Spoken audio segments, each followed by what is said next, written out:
Delhi Pune air India ফ্লাইটে জুলাই মাসে bird hit ধরা পড়েছিল ল্যান্ডিং এর পর। জুন মাসে ভুবনেশ্বর থেকে আসা আরেকটি air India express flight Pune বিমানবন্দরে অবতরণের সময় রানওয়েতে কুকুর দেখতে পেয়ে গোয়া রাউন্ড করে।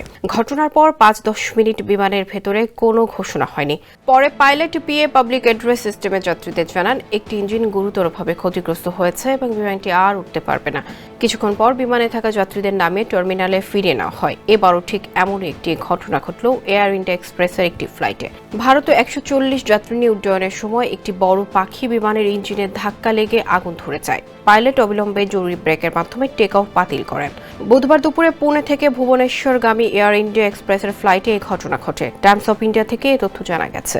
নোভা এলইডি টিভি, ঝকঝকে ছবি, নিখুঁত শব্দ, ৫ বছরের ওয়ারেন্টি। নোভা মানি সঠিক মান, নিশ্চিত সেবা।